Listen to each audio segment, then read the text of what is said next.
खबर है कि कम से कम 30 दिन की नई बातचीत चलेगी, जिसमें सबसे कठिन मुद्दों खास करके ईरान के परमाणु कार्यक्रम और एनरिच्ड यूरेनियम पर चर्चा होगी। नमस्कार, मैं हूं आशीष त्रिपाठी, आपके साथ महीनों से चले आ रहे अमेरिका ईरान टकराव के बीच अब बड़ी खबर यह है कि अमेरिकी प्रेसिडेंट डोनाल्ड ट्रंप ने दावा किया कि अमेरिका और ईरान के बीच एक बड़ा समझौता लगभग तय हो चुका है और इस खबर ने इजराइल की टेंशन बढ़ा दी है, सिरदर्द बढ़ गया है बेंजामिन नेतन्याहू का, जो ये बार बार कह रहे हैं कि खत्म करो ये सीज फायर और शुरू करो एक बार फिर से हमले का वो दौर जिसको लेकर के लगातार कोशिशें इजराइल कर ही रहा था।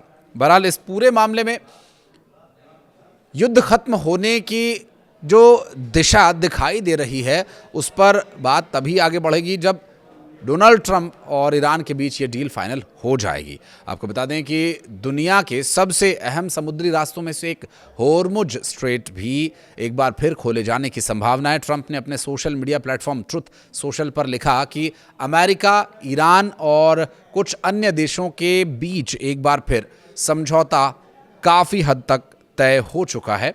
हालांकि उन्होंने ये भी कहा कि अभी अंतिम मुहर लगना बाकी है और कुछ शर्तें बदली भी जा सकती हैं। रिपोर्ट्स के मुताबिक जिस मेमोरेंडम ऑफ अंडरस्टैंडिंग पर बातचीत चल रही है उसमें 14 बिंदु शामिल हैं। इनमें से कुछ खास ये हैं कि ईरान समेत सभी मोर्चों पर युद्ध खत्म हो, लेबनान के मोर्चे पर भी अमेरिका के और ईरान के बीच युद्ध जैसी स्थिति खत्म होने की कोशिश होगी। होर्मुज जलडमरू मध्य को लेकर भी धीरे धीरे इसे खोला जाएगा। ईरानी बंदरगाहों पर लगा अमेरिकी नौसैनिक दबाव भी कम हो सकता है। विदेशी बैंक्स में फंसी कुछ ईरानी संपत्तियां अनफ्रीज भी की जा सकती हैं। इसके बाद कम से कम 30 दिन की नई बातचीत चलेगी, जिसमें सबसे कठिन मुद्दों खास करके ईरान के परमाणु कार्यक्रम और एनरिच्ड यूरेनियम पर चर्चा होगी। यानी फिलहाल ये पूरी डील नहीं बल्कि युद्ध रोकने और आगे की बातचीत शुरू कराने वाला ये अंतरिम फार्मूला माना जा रहा है।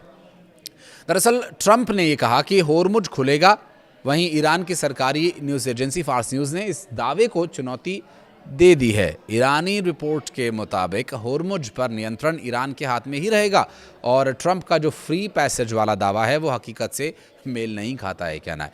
ईरान का ये भी कहना है कि उसने सिर्फ जहाज़ों की आवाजाही को युद्ध से पहले वाले स्तर पर लौटने की सहमति जताई है, लेकिन इसका मतलब ये नहीं है कि पहले जैसा पूरी तरह से रास्ता फ्री एक्सेस वाला हो जाएगा।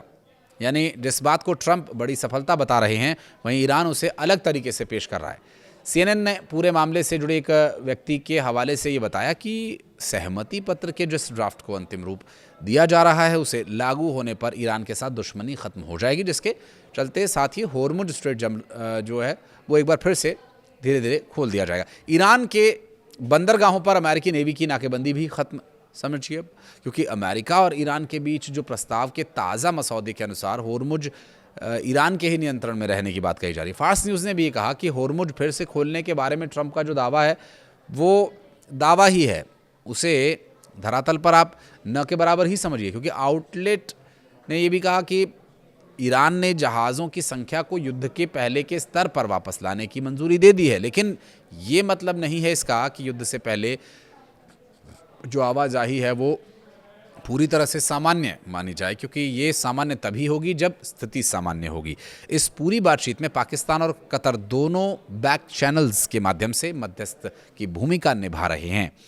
भिखारिस्तान के पहले भी कोशिश कामयाब नहीं हुई थी, लेकिन डील अब होगी तो इसमें भिखारिस्तान का यानी पाकिस्तान का कोई भी हाथ नहीं माना जाएगा, क्योंकि अब तक जो भी प्रयास दोगले रवैये के साथ भिखारिस्तान ने किए वो पूरी तरह से कामयाब नहीं हुए। शुक्रवार को खबर यह आई कि एक टीम भी ईरान पहुंच गई है, जिसके बाद माना यह जा रहा था कि डील हो जाएगी, क्योंकि कतर पहले भी इस तरह की डील कराता रहा है।